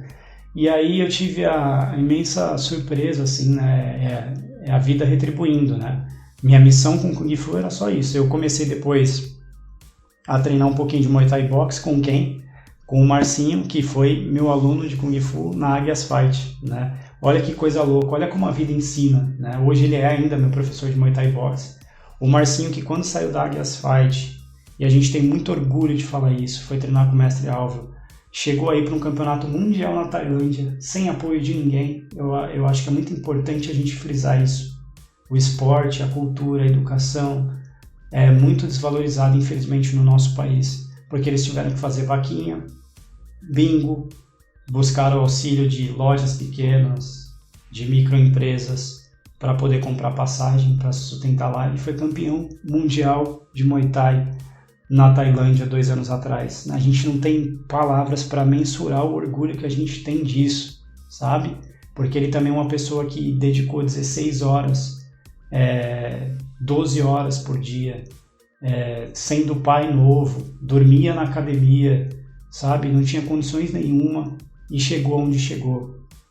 E aí com isso a gente vê essa retribuição. Hoje ele é meu professor, hoje ele me dá orientações nesse sentido, a gente faz uma troca, né, de vivências, de experiências.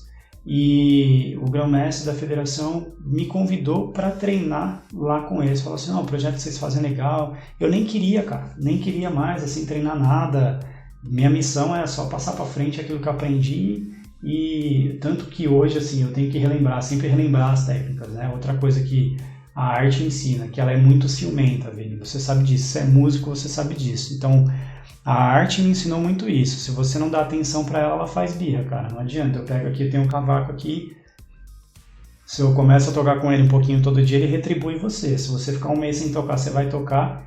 É a mesma experiência que eu tive. Quando eu voltei a treinar em alguns momentos, eu calculava dar um chute na altura da cabeça e sair na altura da cintura, né?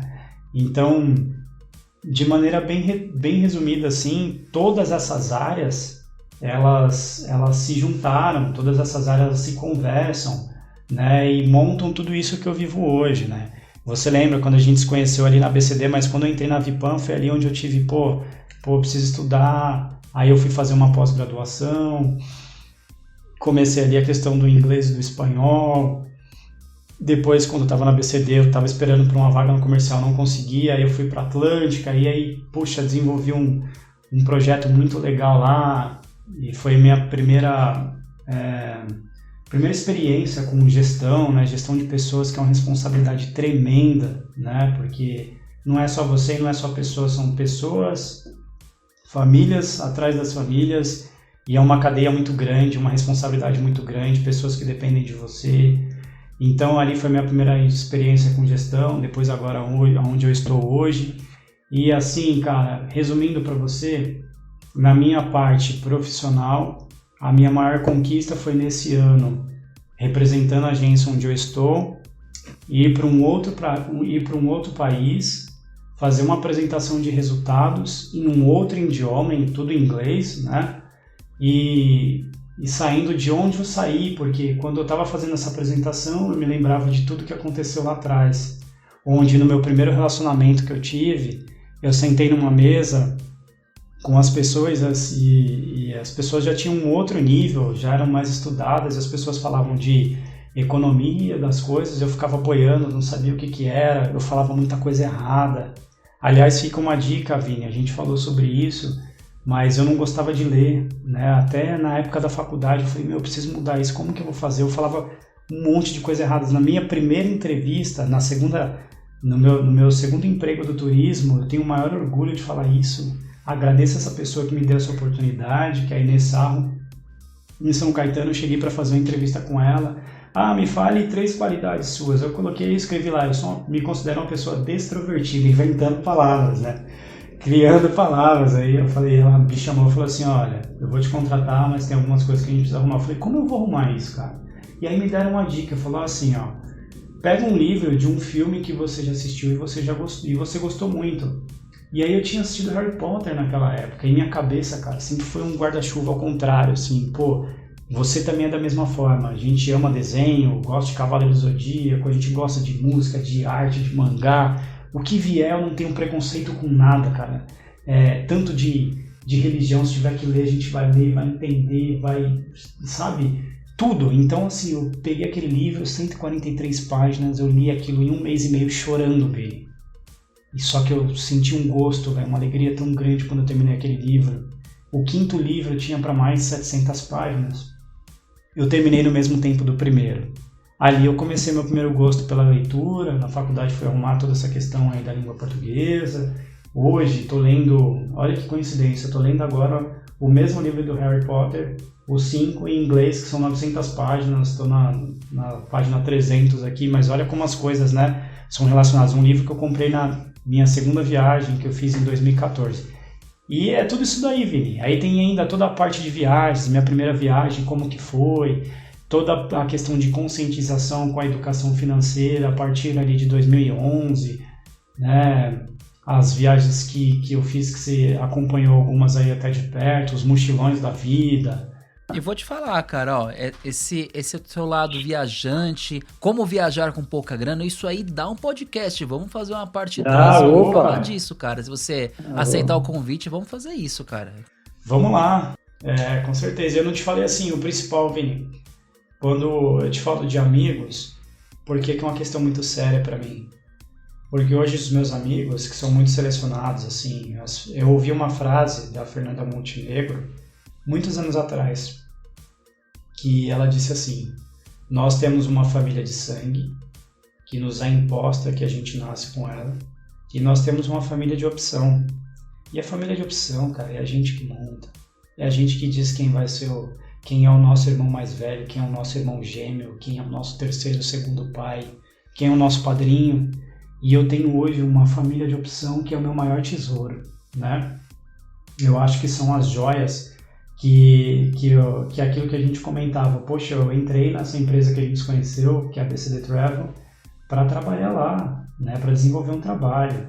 E qual foi o tesouro que eu ganhei? Foram as pessoas que eu conheci lá, né? Então, o pote, né? O grande tesouro era a gente conseguir se desenvolver profissionalmente lá dentro. Mas, na verdade, você vê que no dia a dia, na trajetória ali, com as pessoas que você conhece, se permite conhecer, que você aprende com os mais velhos, com a galera que tem um conhecimento diferenciado,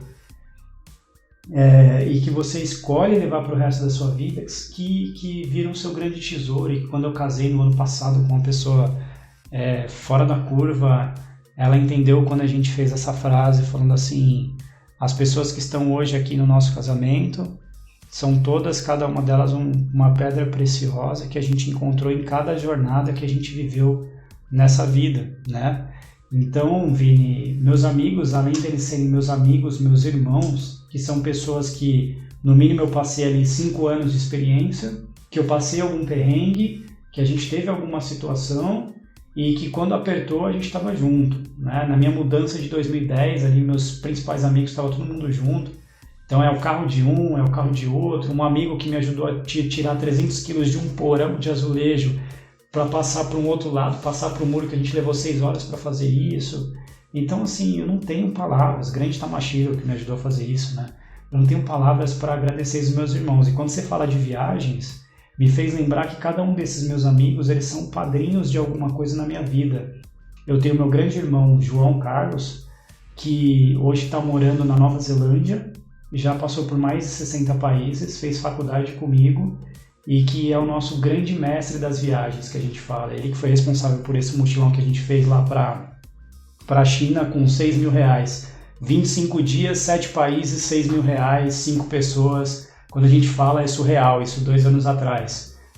E tem o Dario, que sempre foi o meu padrinho ali da área corporativa. Pô, é o cara que você lembra que eu falei dele lá na BB Tour, desde ali, tem uma vaga aqui, tem outra ali. Era um cara que quando a gente se conheceu na faculdade, olha como as coisas se invertem.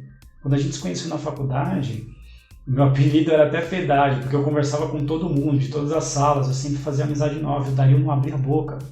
E aí ele falou, mano, eu quero mudar isso. Eu falei assim, a gente vai conhecer 2 pessoas novas por dia. Cara, o cara virou um falador que, vou te falar, entrou pra área comercial e depois ele que foi me indicando, falou, você tem que vir pra área comercial, você tem que vir pra área comercial. E aí lá com meus 29 anos que a gente tava vivendo aquele período na BCD, eu tava terminando minha pós, eu falei assim, minha natureza é estar em contato. Eu acho que isso é muito importante, né, Vini? A educação, o conhecimento também é você se conhecer, né? Então, muitas pessoas não sabem responder aquela pergunta, quem é você? Se você me perguntar, eu falo agora quem sou eu tive que descobrir. Eu sou uma pessoa intensa, eu preciso estar em contato com as pessoas, qual é o lado bom e ruim de você ser intenso, quais são as barreiras que a gente tem que colocar para que isso não lhe prejudique e que você potencialize isso que você tem de bacana, de legal, né?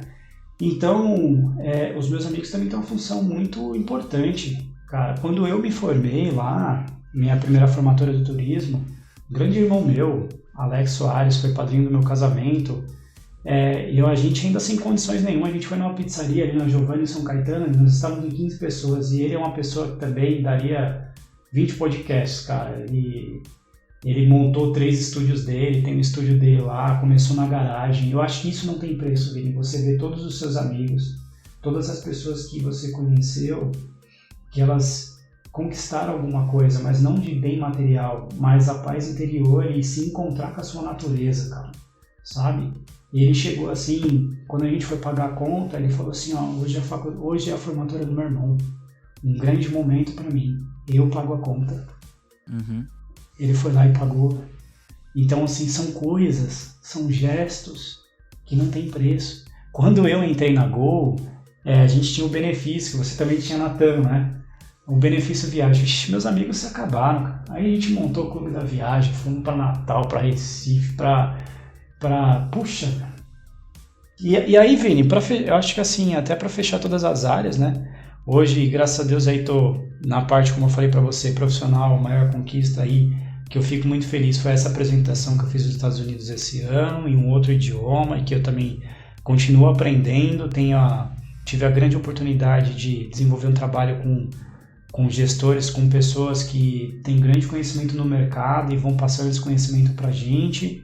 Estou terminando meu MBA em gestão de negócios pela Live University, que a gente se forma esse ano, que está muito bacana, né? E te falei da área da família, dos amigos, da música, eu reativei meu contato com a música, e a música sempre foi aquela coisa, ela sumia e voltava. E eu reativei meu contato na música em 2018, quando eu fiz uma viagem, foi a última grande viagem que eu fiz assim em família, né? Com a minha esposa. Olha só, hein, Vini? Tive a honra, o privilégio de fazer uma viagem com a minha mãe para os Estados Unidos, 2 anos atrás, e a gente foi aí para Califórnia, nós fomos para Nevada, passamos por lugares incríveis, e toda vez que a gente estava lá, a gente falava, olha tudo que a gente... eu me emociono, cara. Olha tudo que a gente passou e olha o que a gente está vivendo hoje. Eu falo isso, eu me emociono, não tem jeito. E junto com o João também. Aí eles foram embora, Vini, e eu tinha ainda 10 dias para ficar lá. Eu falei, onde que eu vou, cara? Aí eu fui para San Diego, e de San Diego eu falei, eu vou para onde agora? Já tinha mais ou menos planejado, mas não tinha escolhido a cidade. Escolhi Phoenix, no Arizona. Cara, quando eu cheguei lá, eu falei, o que eu vou fazer aqui? Não dá para dar 3 passos, você cai desmaiado no chão com calor e tal. No último dia da viagem, eu aproveitei bastante, fui assistir uns jogos e tal, aquela coisa de praticar, né, o idioma. Mas no último dia eu fui no museu do instrumento, o maior museu do instrumento da América Latina. E aí quando eu cheguei lá, vi aqueles instrumentos do mundo inteiro. Eu fui numa sala de experimentação. Quando eu cheguei lá, mais de 50 instrumentos. E eu vi as pessoas maltratando os instrumentos. Você sabe disso, né? Quem gosta de música, quem é músico. Eu vivo o dia inteiro, batucando, fazendo barulho, caderno, tudo que eu sempre tive na minha vida sempre foi batucando, fazendo alguma coisa, ouvindo. Apesar do samba que eu falei pra você, eu amo James Brown, Marvin Gaye, Elvis Presley, Michael Jackson, gosto de música clássica também, ouço música chinesa, alguma coisinha, sertanejo raizão, então rock também gosto bastante também, ouço alguma coisa de rock, blues, né, bem pouquinho.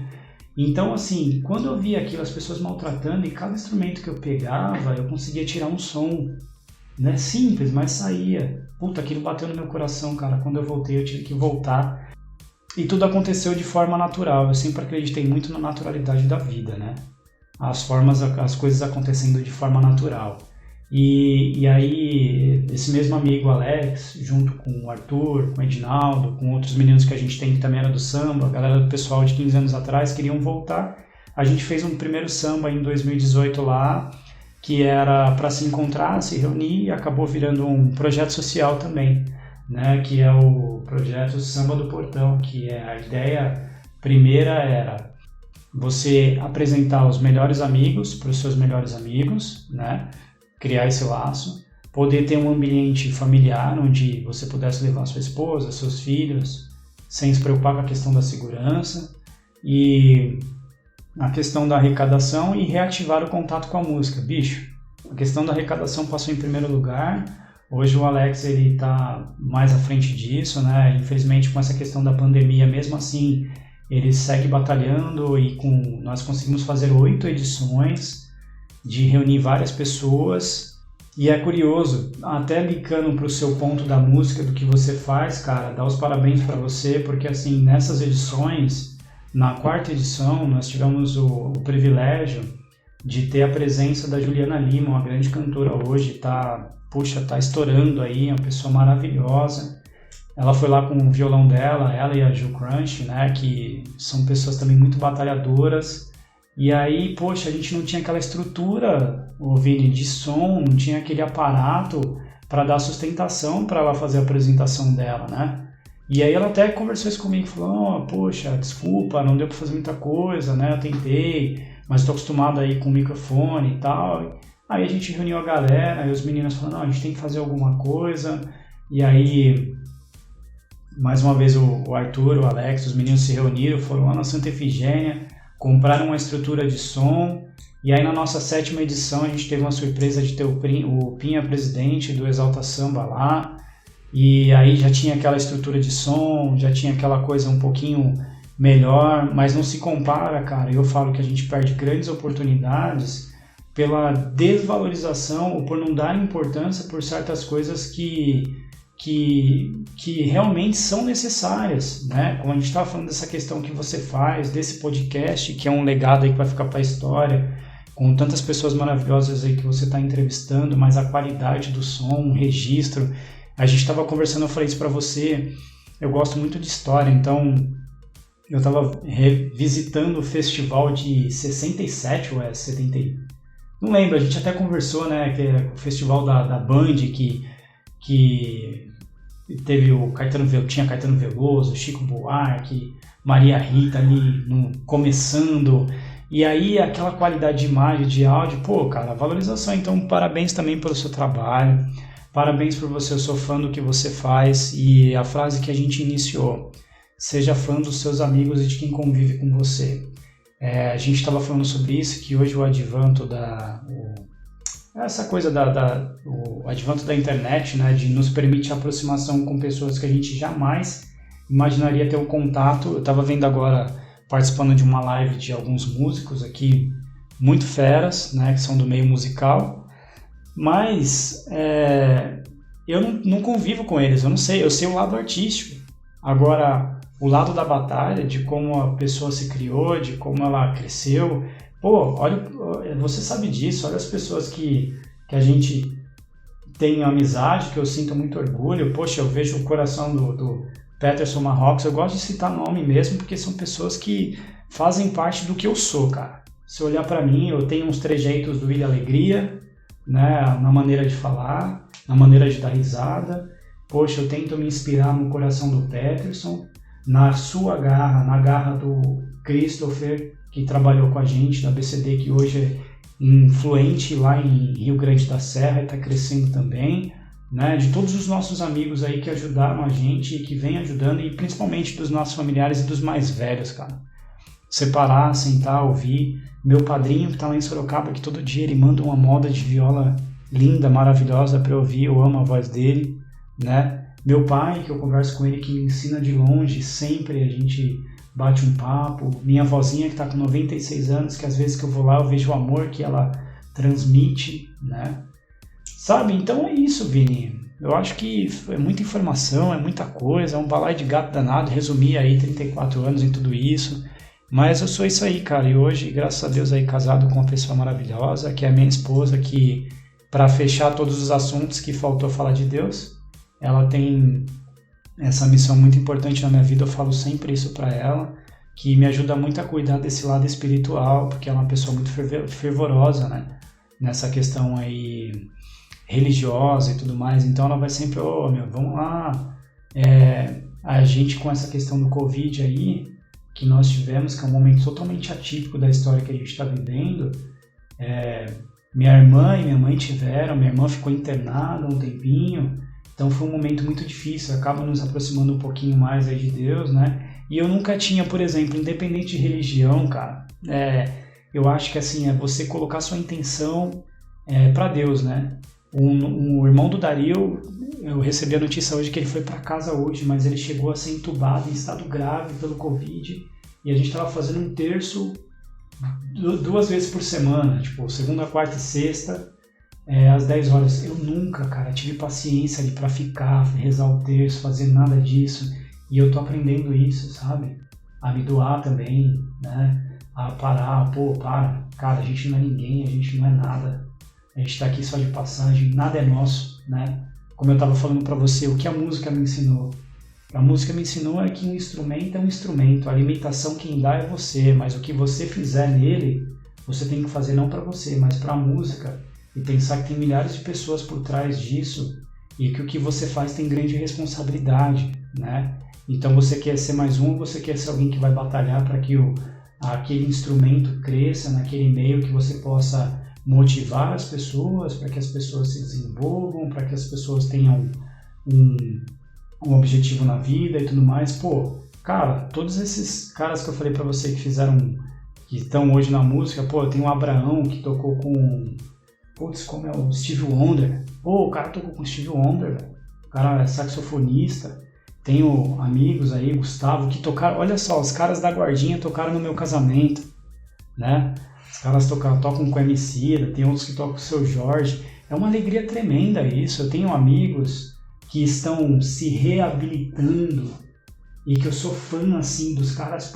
Hoje eu vi um post de um amigo meu dizendo assim, 1 ano, 3 meses, 4 dias. 1 ano, 3 meses e 4 dias de uma nova proposta de vida. O que significa isso, cara? Isso é uma batalha que não tem preço. Porque às vezes eu aqui faço um propósito de não tomar café uma semana, eu quero subir pelas paredes. Quem dirá algo que é 10 vezes mais viciante no seu organismo, sabe?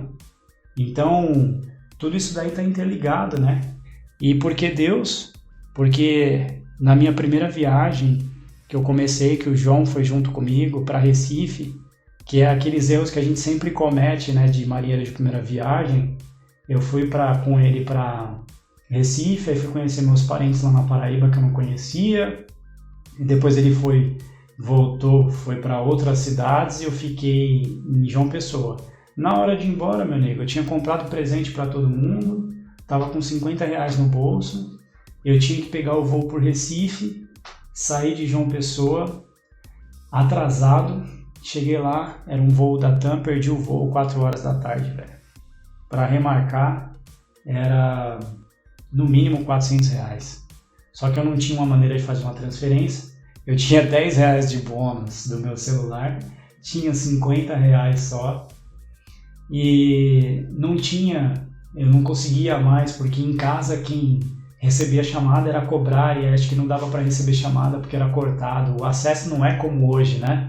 Os celulares e tudo mais. E aí eu falava, cara, o que eu vou fazer? Tô fodido, desculpa a palavra, tô lascado, né? E aí eu falei assim, ferrou. Eu falava pra moça, eu falei, mano, e faltava 20 minutos para embarcar. Eu falei, deixa eu entrar aí. Detalhe, quando eu cheguei na rodoviária de João Pessoa para ir para Recife, que meu tio me deixou, ele virou as costas e um cara veio me assaltar com uma faca de cozinha. Aí eu tinha guardado o celular atrás, na mochila atrás. Dá o celular. Ele primeiro veio pedir dinheiro. Eu falei, não tenho, você não tá vendo e tal, não sei o que. Dá o celular. Eu falei, não tenho. Ele com a faca de cozinha, eu peguei, empurrei ele pro lado, saí preocupado com o ônibus. Eu acho que eu peguei um ônibus que o caminho era mais longo, por isso que eu atrasei mais, né? E cheguei lá, falei pra moça da TAM, eu não tenho o que fazer. Eu não tenho como pagar a taxa.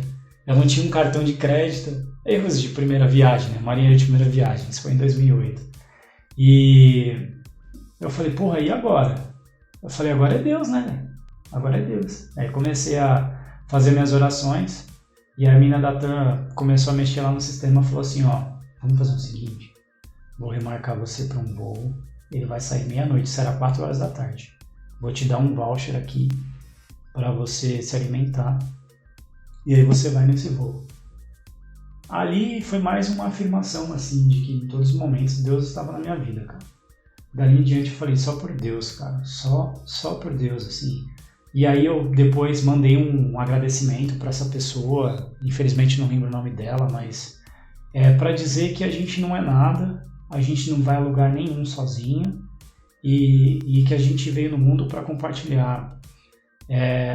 Nós somos mais quando estamos unidos, quando está em galera, como você participou daquele grupo que a gente tinha lá, que a gente olha um ajudando o outro lá, e a gente está aqui para errar, cara. Eu costumava falar na agência, né, onde eu estou agora, eu falava assim, velho, eu aprendi isso no Atlântico, assim, a reforçar isso. Bicho, a gente perde um tempo tremendo procurando saber quem que errou, de quem que é o erro.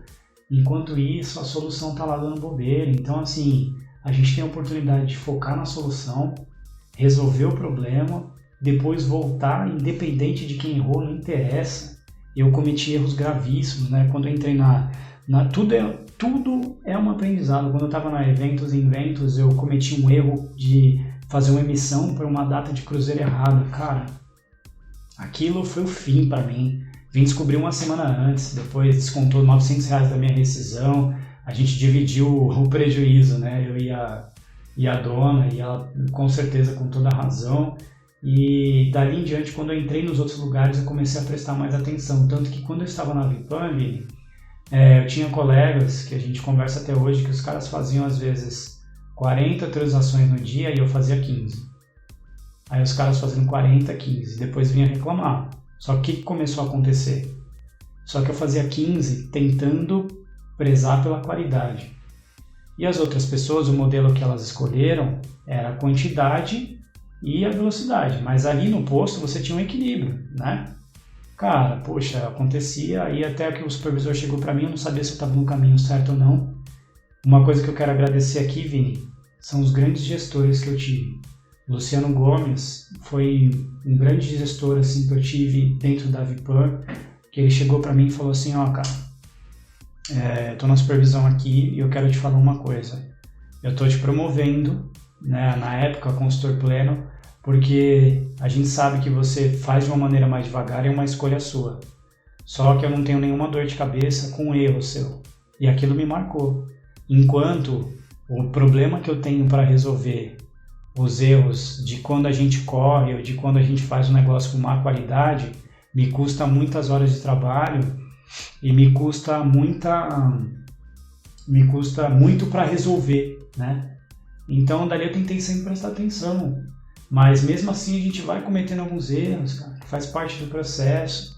Então, assim, eu falava nessa agência que eu falo ainda até hoje, né? Pô, a pessoa preocupada em apontar quem errou. Cara, eu já chego e já falo assim, o erro foi meu, como é que a gente pode consertar? Da gente tentar ter humildade, de tentar falar e resolver, porque ninguém é perfeito, cara. Will Smith fala isso, erre rápido, né?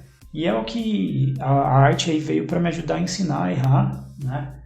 A gente não é ninguém, cara. A gente tá aí para se ajudar e aprender um com o outro, né?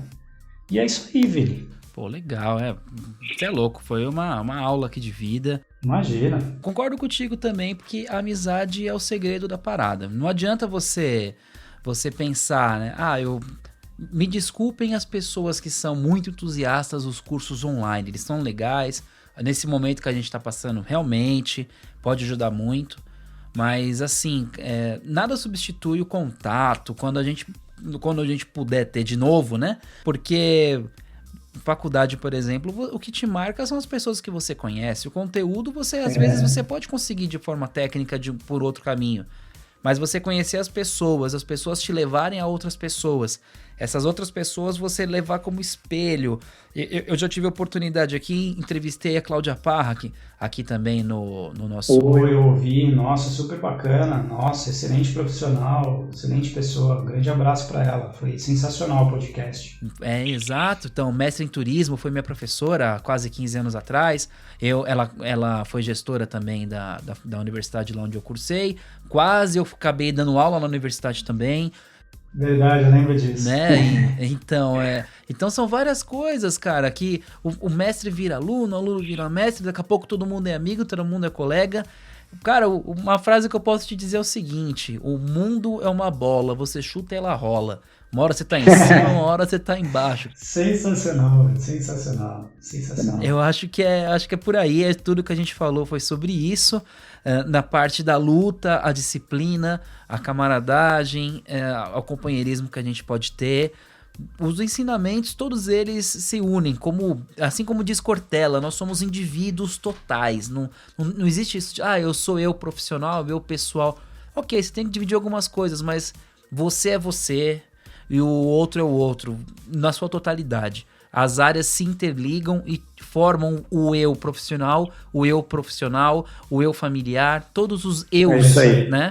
Eu acho que é por esse caminho. E por isso que eu te fiz esse convite para a gente poder compartilhar um pouco da tua história e mostrar que quem olha, nossa, olha lá, o gestor comercial, ele tá nos Estados Unidos falando uma palestra.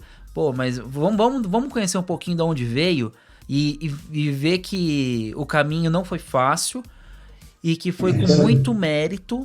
Essa questão da meritocracia é muito relativa, né? No país que a gente vive, está muito em alta esse papo. Não vou entrar nesse detalhe agora aqui, mas que é possível, cara. É possível sim você conseguir atingir os seus objetivos se você tiver a sua disciplina, manter a sua moral e conseguir ter as boas companhias, que eu acho que é muito importante, né, cara? É isso aí, cara. Sabe, Vini, você ver e sentir uma amizade verdadeira não tem preço, cara, não tem nada que pague. Eu acho que de tudo que a gente... É até estranho falar, a gente conversou, porque eu falei pra caramba, né? Nem deixei você falar, desculpe. Mas assim, porque é tanta coisa, né? Tanta coisa legal que a gente tem pra falar, pra trocar ideia, né? Pra conversar. E aí, assim, eu trouxe um colega meu aqui, uma pessoa que me ajudou a tirar um guarda-roupa aqui do meu apartamento onde eu moro hoje, no dia do meu casamento. Pegou uma picape e me ajudou a tirar esse guarda-roupa daqui, mas quando ele entrou pra mim, aqui é difícil até também não se emocionar. Ele olhou pra mim e começou a chorar, cara. Ele falou assim, cara, é uma alegria muito grande ver essa sua conquista, assim, não mais uma vez eu falo, não tem nada a ver com o bem material, mas assim, tem a ver com a luta, né? E vou falar pra você, cara, a gente falou, eu tentei frisar muito pouco aí nos acertos, porque o acerto eu acho que é consequência, mas muito mais nas tentativas, né? E você vê que a pessoa realmente de coração ali se emocionou, tá feliz por você, que ele também tá batalhando e tá no caminho, né? Que eu sinto hoje, poxa, os meninos que eram os meus alunos lá no Kung Fu, eu acho até estranho falar essa coisa assim de aluno, de professor, sabe? Mas eu vejo os que eram pequenininhos e cresceram, hoje já são adultos, e outros que eu estou aprendendo coisas diversificadas com eles. Um deles me passou um curso esses dias, né? Aí sim tem aquele que é mais parecido com você, outros que não. Também vivi uma experiência que você com certeza viveu, Vini, que eu e o Ruby a gente conversava muito sobre isso. Quando a gente leciona, quando a gente tenta desenvolver, ensinar alguma coisa que a gente aprendeu um pouco antes da pessoa, porque realmente é isso, né?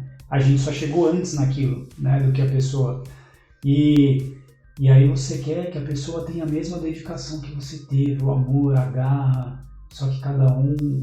Poxa, meu primo que eu te falei, o Anderson, que também é meu professor de violão, tô relaxado com ele, mas sempre será meu professor de violão.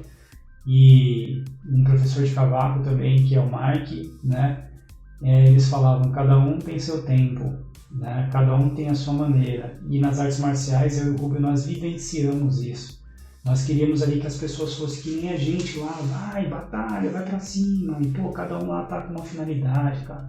Alguns iam pra só ter um convívio social, outros para fazer amizade, outros para tirar o estresse, um ou outro para caminhar para a arte, né? E aí, para fechar, né, Vini, eu não posso deixar de falar aquilo que a gente falava, que um professor, quando eu estava na Fundação das Artes, tive a alegria de fazer 2 anos Fundação das Artes ali em música, teoria, né?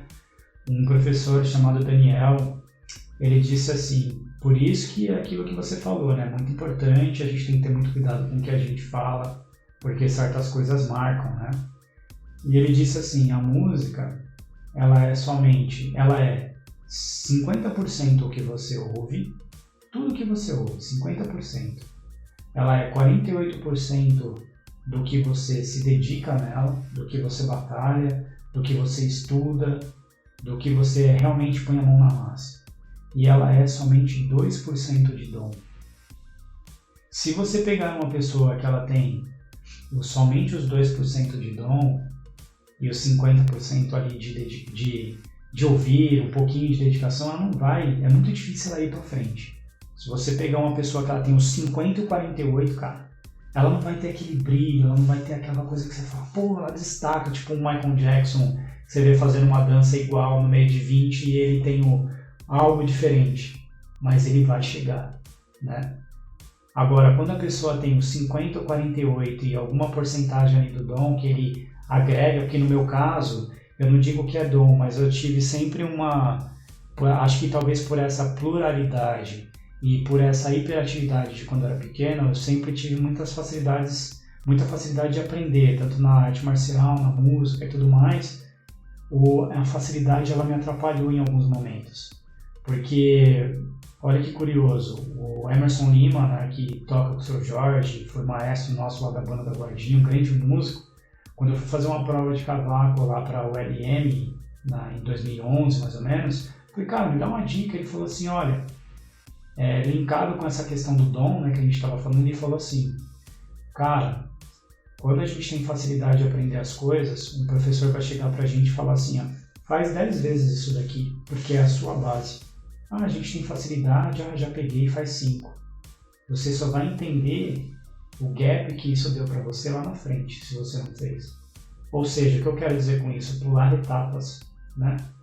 Então, pular etapas tem um preço muito alto, cara. Né? Porque você não forma a sua base, você não cria uma sustentação, né?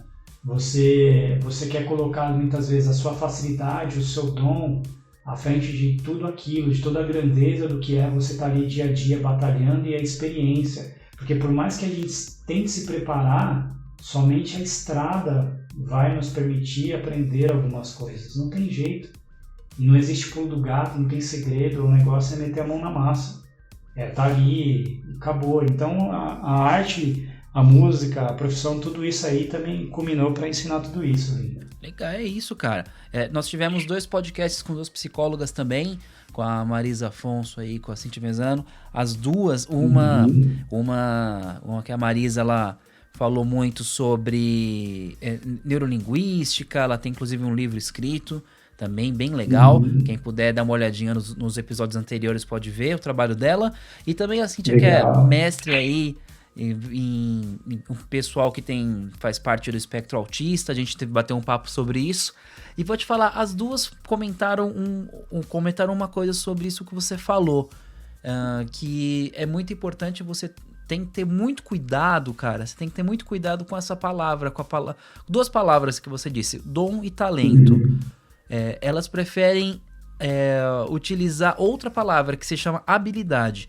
Porque o dom e o talento acaba te dando um certo conforto, uma certa preguiça, digamos assim, que faz com que você tenha a falsa impressão de que você pode ter esse atalho. E isso é falso, isso é leviano. Você precisa realmente treinar para poder chegar até o seu objetivo. Então, esse conselho que eu posso dar, vindo de duas profissionais que bateram um papo comigo. Tomem cuidado com o dom e com o talento. Pense assim, eu sou uma pessoa, ainda bem que eu sou uma pessoa habilidosa para fazer X. Que bom que você tem essa habilidade. Treine essa habilidade, porque sem treino a habilidade vai embora. Eu tô com 34 anos. Eu tinha muita habilidade para jogar futebol há 30 quilos atrás. Deixa eu jogar agora para você ver. Minha habilidade foi embora, né? Porque eu não treinei mais. E assim vai, isso com tudo na vida. Eu acho que vai de encontro com que você, com a sua narrativa agora, e eu acho que é bem interessante ter esse pensamento, né, cara? É isso aí. Quero te agradecer aí, obrigado. Falar tudo isso é relembrar tudo que a gente passa, é relembrar as pessoas que nos ajudaram aí a estar na caminhada, né? Valorizar quem está com a gente. Então, assim, poxa, família, como eu te falei, é tudo. Quero agradecer, assim, muito meus familiares também, que, tipo, sempre são um grande exemplo, sabe, Vini? Em tudo, na simplicidade, no talento. Eu tenho tios, assim, poxa, como eu te falei, meu irmão, por exemplo. Meu irmão é uma pessoa extraordinária, um carinho imenso. Ver a importância que meu irmão teve e tem na minha vida, minha irmã, né? Então, assim, só tenho a agradecer, assim, eu me sinto muito privilegiado, né? Muito privilegiado mesmo, do convívio que eu tenho, das pessoas que eu conheço, a família, tipo, da minha esposa que veio como um presente também, sabe? Então, bicho, sem palavras, né? É isso aí. Pô, obrigado, meu irmão. Eu que agradeço, tudo de bom pra você, sucesso sempre. É isso aí, pô. E pra vocês, eu apresentei meu amigo Elton Silva, gente. Espero que vocês tenham curtido o papo. Indiquem para os amigos, que é uma experiência de vida muito bacana. Bom, e com isso a gente finaliza aqui esse nosso episódio do Bora Ouvir. Gente, valeu, muito obrigado, até a próxima!